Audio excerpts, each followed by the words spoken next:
Ganti kurikulum lagi.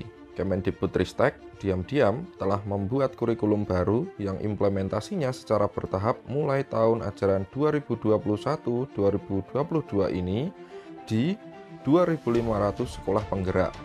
Amat mungkin kurikulum PSP ini tak akan bertahan lama. Oleh Ki Darmaning Tias, terbit di Harian Kompas 4 September 2021. Pameo ganti menteri, ganti kurikulum betul-betul terjadi di negeri ini. Kementerian Pendidikan dan Kebudayaan, Riset dan Teknologi diam-diam telah membuat kurikulum baru yang implementasinya secara bertahap mulai tahun ajaran 2021-2022 ini di 2.500 sekolah penggerak. Sehingga kurikulum ini kami sebut kurikulum program sekolah penggerak. Diharapkan setiap tahun jumlah sekolah penggerak akan bertambah terus, sehingga makin banyak sekolah yang menerapkan program sekolah penggerak. Dasar pertimbangan perubahan adalah penyederhanaan kurikulum agar lebih fleksibel dan selaras dengan semangat merdeka belajar, karena memberikan otonomi sekolah dan guru dan mudah diterapkan. Pemerintah hanya menetapkan struktur kurikulum minimum serta prinsip pembelajaran dan asesmen. Satuan pendidikan bisa mengembangkan program dan kegiatan tambahan sesuai visi, misi, dan sumber daya tersedia. Dalam kurikulum PSP, satuan pendidikan dan pendidik leluasa mengorganisasikan pembelajaran sesuai kebutuhan siswa dan konteks lokal. Apa yang berubah dari kurikulum 2013 ke kurikulum PSP? Tampaknya bukan pada tataran paradigmatik, tapi lebih ke teknis. Kurikulum ini meneruskan peningkatan kualitas pembelajaran yang telah diinisiasi kurikulum-kurikulum sebelumnya, yaitu berbasis kompetensi yang menjadikan pengetahuan, keterampilan, dan sikap dirangkaikan sebagai suatu kesatuan proses yang berkelanjutan sehingga membangun kompetensi yang utuh. Dalam kurikulum 2013, kompetensi itu disebut kompetensi dasar, sedangkan pada kurikulum PSP dinyatakan sebagai capaian pembelajaran atau CP. Hal teknis yang berbeda antara lain, pertama, jumlah jam pelajaran atau JP tak berubah dari kurikulum 2013, tetapi 20-30% JP per tahun dialokasikan untuk pembelajaran melalui proyek yang ditujukan untuk mencapai profil pelajar Pancasila. Kedua, pemberian otonomi kepada satuan pendidikan untuk mengatur jam pelajaran per minggunya. Kemendikbudristek hanya menetapkan jumlah JP per tahun. Sebagai contoh, pelajaran pendidikan Pancasila dan kewarganegaraan atau PPKN 5 JP seminggu atau 180 jam per tahun. Yang terjadi saat ini adalah setiap minggu selama setahun murid menerima materi PPKN 5 JP secara rutin. Kurikulum PSP ini menyerahkan kepada sekolah untuk mengatur waktunya sendiri. Akan diberikan 1 semester saja boleh, yang penting 180 jam per tahun. Ketiga, kurikulum PSP ini juga memberikan otonomi kepada sekolah mengenai pendekatan yang akan dipakai dalam pembelajaran, berbasis mata pelajaran atau tematik atau kombinasi antar keduanya. Keempat, mata pelajaran seni rupa dipelajari secara intensif dalam semester ganjil dan asesmen sumatifnya berupa pameran karya. Sebaliknya, pelajaran ilmu pengetahuan alam dan sosial atau IPAS di semester ganjil dikurangi jam pelajarannya, tetapi pada semester genap dipelajari secara intensif.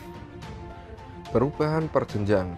Secara rinci, perubahan yang terjadi pada kurikulum PSP ini dapat dilihat pada setiap jenjang pendidikan. Pada jenjang SD, dalam kurikulum 2013, materi IPA dan IPS menjadi mata pelajaran yang berdiri sendiri-sendiri. Tetapi, dalam PSP ini, IPA dan IPS digabung menjadi IPAS atau Ilmu Pengetahuan Alam dan Sosial sebagai fondasi sebelum anak belajar IPA dan IPS terpisah di jenjang SMP. Dalam kurikulum 2013, pembelajaran di SD menggunakan pendekatan tematik. dalam kurikulum PSP ini diserahkan kepada guru, akan menggunakan tematik atau berbasis mata pelajaran. Guru memiliki otonomi untuk menentukan pendekatan yang akan dipakainya. Sekolah-sekolah yang sekarang sudah menggunakan pendekatan tematik dapat melanjutkan dengan tematik, tetapi yang akan beralih ke basis mata pelajaran juga dipersilahkan. Pada kelas 6 terjadi pengurangan total JP antara 16 sampai 28 jam pelajaran per tahun. Pada jenjang SMP, dalam kurikulum 2013 informatika sebagai mata pelajaran pilihan dengan pertimbangan ketersediaan guru, pada kurikulum PSP menjadi pelajaran wajib karena guru yang mengajar tidak harus berlatar belakang pendidikan informatika. Apabila di SMP ini akan digunakan, pendekatan tematik juga diizinkan meski dalam kurikulum 2013 berbasis mata pelajaran. Pada kelas 9 atau 3 SMP terjadi pengurangan total JP antara 12 sampai 24 JP per tahun. Pada jenjang SMA, dalam kurikulum 2013, begitu anak masuk SMA langsung diarahkan ke penjurusan atau peminatan IPA, IPS atau bahasa dan budaya. Namun, dalam kurikulum PSP ini, penjurusan baru dilakukan di kelas 2 SMA. Dengan demikian, murid kelas 1 SMA wajib mengambil semua mata pelajaran yang telah ditentukan. Mata pelajaran kelompok IPA terdiri dari fisika, kimia, biologi, atau 6 JP per minggu, dan IPS terdiri dari sosiologi, ekonomi, sejarah, geografi, atau 8 JP per minggu. Sejarah Indonesia dan sejarah dunia digabung menjadi sejarah dengan alokasi waktu masing-masing 2 JP per minggu untuk mata pelajaran dalam kelompok IPA dan IPS. Ada 5 kelompok mata pelajaran yang direkomendasikan untuk penjurusan atau peminatan, yaitu MIPA, matematika peminatan, fisika, kimia, biologi informatika. IPS, yaitu ekonomi, sosiologi, geografi, antropologi. Bahasa dan budaya terdiri dari bahasa dan sastra Indonesia, bahasa dan sastra Inggris, bahasa asing lainnya. Vokasi atau karya kreatif terdiri dari budidaya, rekayasa, dan sebagainya. Dan seni dan olahraga khusus untuk sekolah-sekolah yang ditetapkan pemerintah. Sekolah membuka minimum 2 kelompok mata pelajaran. Mata pelajaran dalam IPA dan IPS dapat diajarkan dengan metode sistem blok atau team teaching dalam perencanaan, namun guru fisika, kimia, biologi mengajar bergantian. Terintegrasi team teaching dalam perencanaan dan pembelajaran. Paralel, ketujuh mata pelajaran diajarkan bersamaan secara reguler tiap minggu. Kurikulum senyap. Meskipun kurikulum PSP ini akan membawa perubahan mendasar di lapangan, terutama untuk tingkat SMA, baik menyangkut kesiapan para guru, orang tua, murid, infrastruktur sekolah maupun kualitas pendidikan itu sendiri, tidak menimbulkan kehebohan di masyarakat. Hal ini sangat mungkin disebabkan kurikulum dibuat dan disosialisasikan secara diam-diam, hanya pada lingkungan terbatas, sehingga tidak diketahui oleh publik. Bahkan, media massa pun tidak menciumnya. Hanya mereka yang terlibat dalam proses saja, termasuk para guru sekolah penggerak sajalah yang mengetahui adanya kurikulum PSP ini. Andaikan tidak ada guru sekolah penggerak yang mengikuti diklat dan menyampaikan info tersebut kepada kami para pemerhati pendidikan, jelas kami tidak mengetahui kalau ada desain kurikulum baru. Itulah sebabnya kami menyebut ini sebagai kurikulum senyap, karena dibuat secara diam-diam dan disosialisasikan secara terbatas serta diimplementasikan secara tergesa. Kurikulum apapun yang akan diterapkan oleh suatu negara itu amat terkait dengan nasib anak bangsa.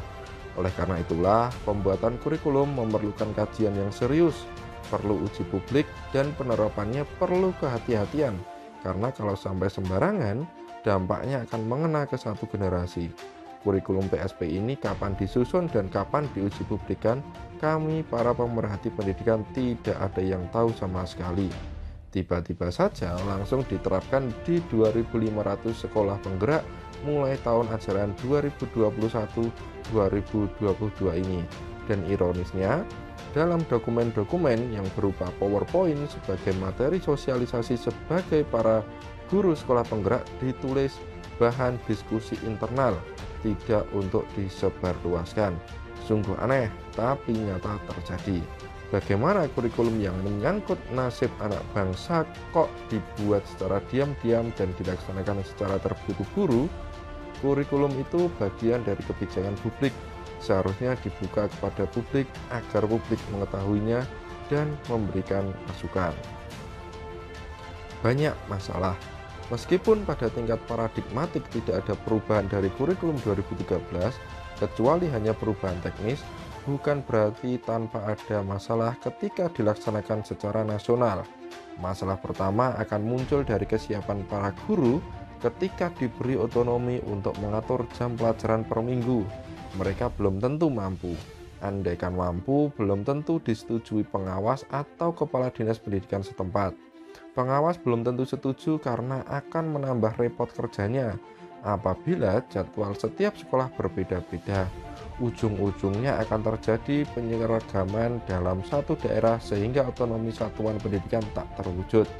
Kedua, pemberian otonomi kepada satuan pendidikan pada tingkat SD dan SMP untuk menentukan model pendekatan yang akan dipakai dalam pembelajaran, apakah akan berbasis mata pelajaran atau tematik, juga belum tentu terwujud.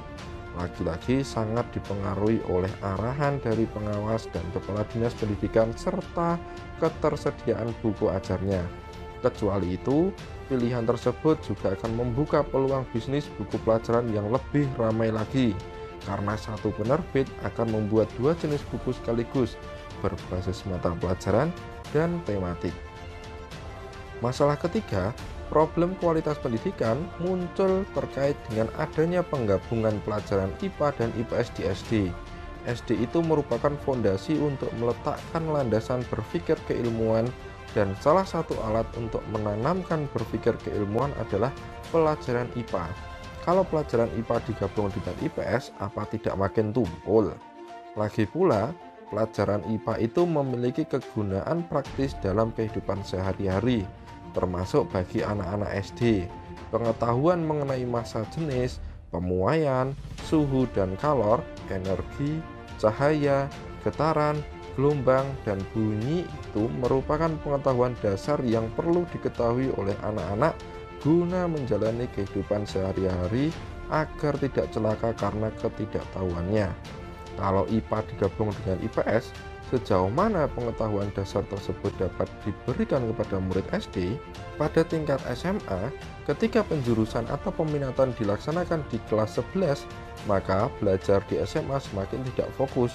Murid yang tidak suka pelajaran matematika, fisika, kimia, atau sejarah akan tersiksa selama setahun. Adanya penjurusan atau peminatan vokasi atau karya kreatif serta seni dan budaya di SMA juga menjadikan arah SMA semakin tak fokus, menyiapkan calon-calon masuk ke universitas atau pesaing SMK. Dengan banyaknya jumlah yang bakal muncul tersebut, amat mungkin kurikulum PSP ini hanya akan bertahan selama Nadiem Makarim menjadi Mendikbud. Setelah itu akan balik kanan lagi, kembali ke kurikulum 2013 yang disempurnakan. Hanya saja, sayang mereka yang sudah terlanjur menjadi kelinci percobaan Mas Menteri Nadiem Makarim terlanjur sesat. Ki Darmaning Tias, Pengurus Persatuan Keluarga Besar Taman Siswa atau PKBTS.